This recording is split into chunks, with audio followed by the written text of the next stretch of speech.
नमस्कार फ्रेंड्स, कल गणेश चतुर्थी है तो इसी उपलक्ष्य में आज मैंने पहले ही थोड़ा मीठा बनाने की सोची। बहुत बढ़िया बने हैं। शक्कर पारे बनाएंगे, बहुत ही टेस्टी और फटाफट से बनने वाली रेसिपी है। नो फेल रेसिपी है, एक बार ज़रूर बनाइएगा। तो सबसे पहले मैंने एक बर्तन सेट कर लिया है। सबसे पहले सूजी ली है, उसी से ही मैंने गेहूं का आटा लिया है। इतनी ही सूजी इतना ही गेहूं का आटा, और दोनों चीज़ को छान कर जरूर ले क्योंकि बरसात का मौसम है। और उसी बर्तन से ही मैंने ले ली है चीनी। तीनों चीज़ें एकदम एक जैसी ले ली है। और ले लेनी है इलायची। इलायची को थोड़ा खोल कर डाल दें, इसी में ही पिस जाएगी फ्लेवर के लिए, बहुत बढ़िया।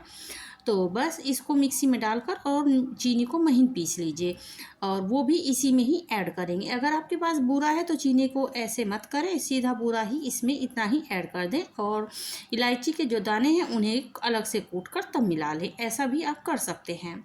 तो तीनों चीज़ें बराबर ले ली हैं अच्छे से एक बाउल में। इसी प्रकार से ले लेनी है। गेहूं का आटे की जगह आप मैदे का आटा भी ले सकते हैं, और या फिर आप गेहूं का आटा ही लें तो उससे ज़्यादा बेहतर रहता है, स्वास्थ्य के लिए भी और हर चीज़ के लिए बेहतर के लिए गेहूं का आटा ही ज़्यादा परफेक्ट होता है। और इसी बर्तन में मैंने आधा ले लिया है देसी घी। देसी घी से ना ज़्यादा अच्छे बनते हैं। अगर आप देसी घी नहीं इस्तेमाल करना चाहते हैं तो आप ऑयल ले लीजिए। सरसों का तेल बिल्कुल मत लीजिएगा, रिफाइंड आप ले सकते हैं। मैंने तो देसी घी का इस्तेमाल किया है। तो जो मैंने आज का नापने की कटोरी सेट की है उससे आधा भरकर मैंने इसमें डाल दिया है, और इसे खूब अच्छे से मैश कर लेना है, बहुत अच्छे से, क्योंकि दाने दाने में सब चीज़ें जो हमने घी डाला है ना खूब अच्छे से मिल जाए। तो यहाँ पर आप थोड़ा सा समय लगाइएगा और इसे खूब अच्छे से इसी प्रकार से हाथों की सहायता से ही खूब अच्छे से मैश कर लीजिएगा, जितना भी आप कर सकें।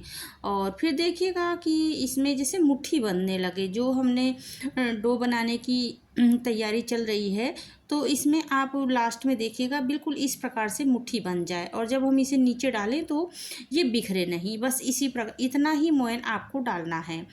तो गेहूँ का जो आटा है और हमने जो सूजी ली है वो थोड़ा बहुत इधर उधर हो सकता है, तो आपका घी थोड़ा बहुत इधर उधर हो सकता है।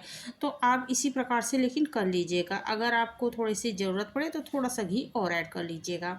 यहाँ पर मैंने 2 चम्मच भरकर डाल दिए हैं तिल। सफ़ेद तिल हैं और बिना भुने तिल हैं, क्योंकि हम इसको फ्राई करेंगे धीमी आंच पे, तो वो फ्राई हो जाएंगे और बहुत बढ़िया टेस्ट देते हैं और बहुत ही क्रंची एकदम से आएगा, बहुत ही बढ़िया। तो तिल को ना ज़रूर ऐड कीजिएगा।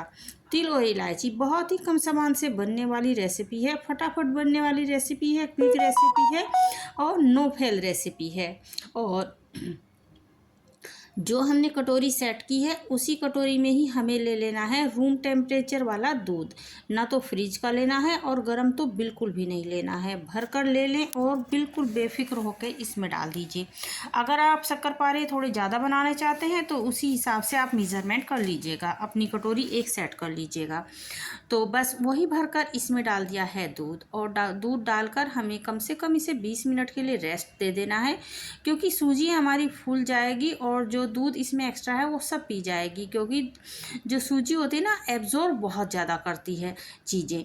तो इसी प्रकार से दूध आपको इस समय लग रहा है कि लग रहा होगा कि ये डो किस प्रकार से बनेगा, लेकिन आप इसको 20 मिनट के बाद देखिएगा, बहुत अच्छा डो बन जाएगा। और अगर थोड़ा बहुत इधर उधर होता है तो थोड़ा सा हम इसमें गेहूं का आटा मिक्स कर लेंगे, लेकिन अभी तो इसको इतना ढीला ही रखना पड़ेगा क्योंकि हमें सूजी बिल्कुल फुला लेनी है। तो इस प्रकार से इसको रख दें और आप रसोई में हैं और एक्स्ट्रा अपना काम कर सकते हैं। अगर फ्री हैं तो आप फ्री होकर एंजॉय कीजिए उस समय में। तो इस समय में 20 मिनट हो गए हैं और देखिए 20 मिनट के बाद आप देख सकते हैं कि मुझे थोड़ा सा कम लग रहा है, तो बस यहाँ पर मैं थोड़ा सा इसमें आटा मिला दूँगी। बहुत ज़्यादा आटा मत मिलाइएगा और इस समय सूजी तो बिल्कुल मत मिलाइएगा, नहीं तो फिर वो फूलने में दिक्कत करेगी। बस ये आटा बहुत है और बस इसे हाथों की सहायता से खूब अच्छे से मैश कर लेंगे और बढ़िया सा एक डो बन जाएगा बढ़िया। क्योंकि इसमें घी बहुत अच्छे से डाला है तो हाथों पे तो बिल्कुल भी नहीं चिपकेगा, या जिस चीज़ पे भी हम इसको बेलेंगे उस पर भी बिल्कुल नहीं चिपकेगा। कोई भी हमें रिफाइंड या तेल की कोई भी आगे ज़रूरत नहीं पड़ेगी। और ये इतने टेस्टी बनते हैं ना इस मौसम में, तो ये इतने टेस्टी लगते हैं, बहुत ही ज़्यादा और सबको बहुत पसंद आते हैं, और बच्चे हों बड़े हों सभी को बहुत पसंद आते हैं। और अगर आपका बच्चा बाहर पढ़ता है ना तो उसके लिए ये बेस्ट है, आप इनको दे सकते हैं। ये 1 से डेढ़ महीने तक बिल्कुल भी ख़राब नहीं होते और इनका टेस्ट भी बिल्कुल नहीं ख़राब होता है। मैं इस काम में ना बहुत परफेक्ट हो गई हूँ, मैं बहुत सालों से अपनी बेटी को ये सब बना के देती हूँ, तो मुझे बहुत बढ़िया लगता है बनाने में भी और खाने में भी।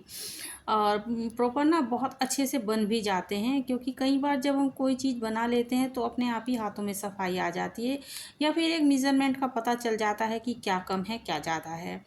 तो ये आप बना कर रख सकते हैं, स्टोर करके रख सकते हैं, बिल्कुल भी ख़राब नहीं होते हैं। और चाय के साथ इंजॉय कीजिए, हल्की फुल्की भूख है तो उसमें भी इंजॉय कीजिए। और अगर आप इसे और हेल्दी बनाना चाहते हैं तो इसमें काजू और बादाम को थोड़ा सा कूट कर डाल दीजिए, वो भी बहुत ही कुरकुरापन देंगे। मैंने तो सिर्फ तिल का आज इस्तेमाल किया है। तो इसी प्रकार से बस जो डो बन गया था उसको मैंने 3 हिस्से में कर लिया है, और इसकी बस एक रोटी आपको बना लेनी है, थोड़ी सी मोटी।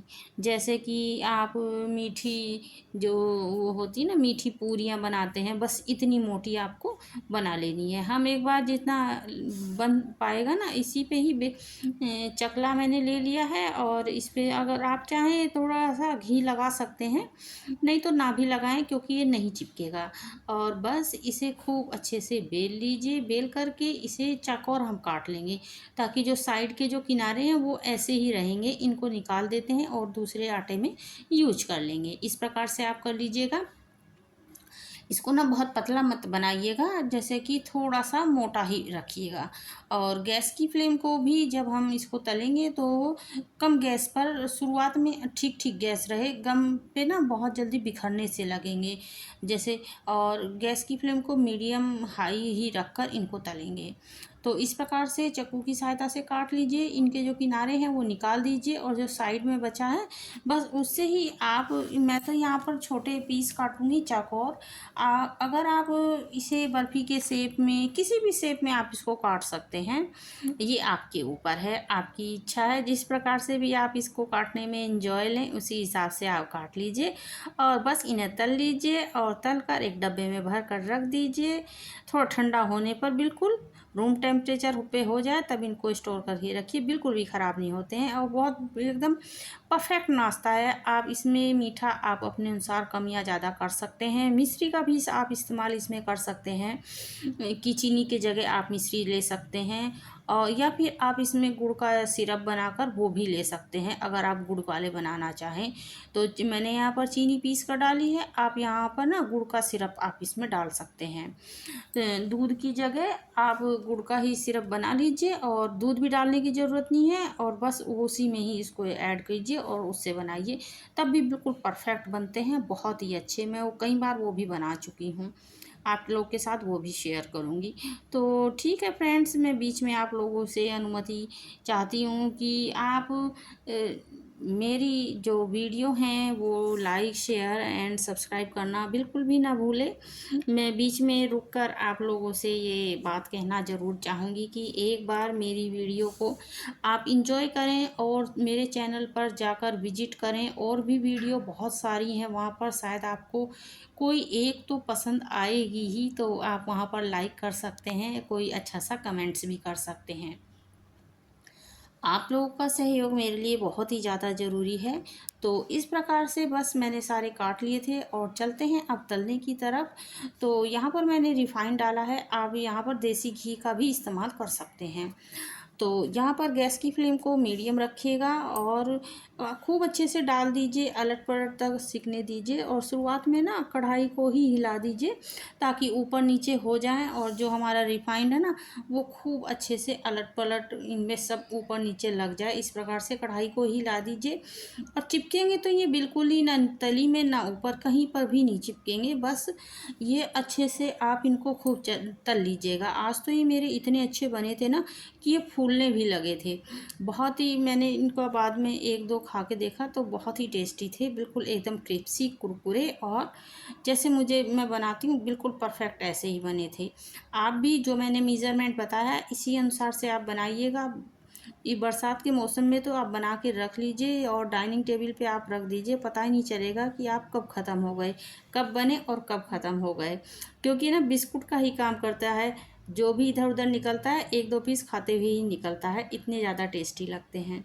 और बस इनको आप तल लीजिए और तल कर और आप इन्हें एक किसी पेपर पे डाल दीजिए और ठंडे हो जाए तब आप इन्हें स्टोर करके रखिए। किसी को देना है, बच्चों को देना है, हॉस्टल में बच्चे रहते हैं तब भी उनके लिए बहुत बढ़िया रेसिपी है।